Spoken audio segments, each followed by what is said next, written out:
Abenteuer im Wald. Pünktlich kommt Lina zum Schulhausplatz. Ihre Freundinnen warten schon. Es sind die Sommerferien. Mädchen treffen sich für einen Abenteuerausflug. Die Reitschule im Nachbarsdorf macht ein grosses Sommerfest. Und dort wollen die Freundinnen zusammen hin.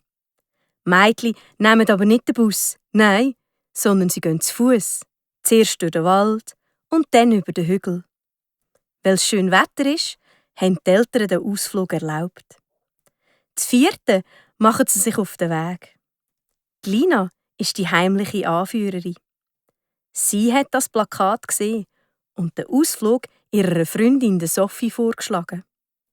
Später haben die zwei dann noch Elena gefragt. Elena geht mit ihnen in die gleiche Klasse und Elena hat ihre jüngere Schwester mitgebracht. Gerade nach dem Dorf führt der Weg direkt in den Wald hinein. Lina kennt sich aus. Schon ein paar Mal ist sie mit ihren Eltern genau diesen Weg gelaufen. Sie sagt ihm den 5-Bächli-Weg.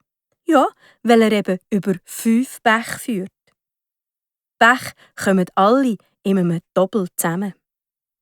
Der letzte Bach hat am meisten Wasser und dort bleiben die Mädchen stehen und lassen Holzstückchen und Tannzäpfel treiben. Nach einer Weile laufen sie weiter.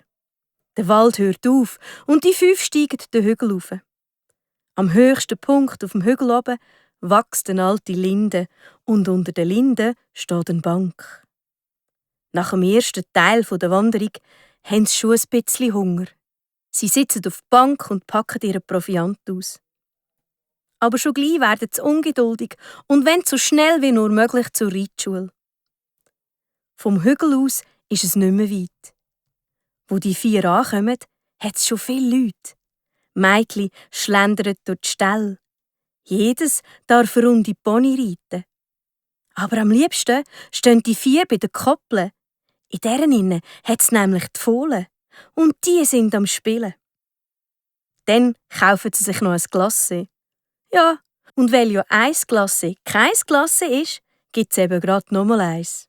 Aber Kinder, psst. Irgendwann werden die 4 müde.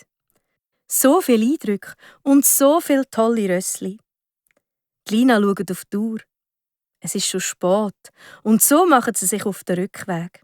Der Hügel scheint ihnen allen höher zu sein als noch am Morgen. Aber schon bald sitzen alle 4 wieder auf der Bank. Lina hat noch ein paar Sandwich im Rucksack.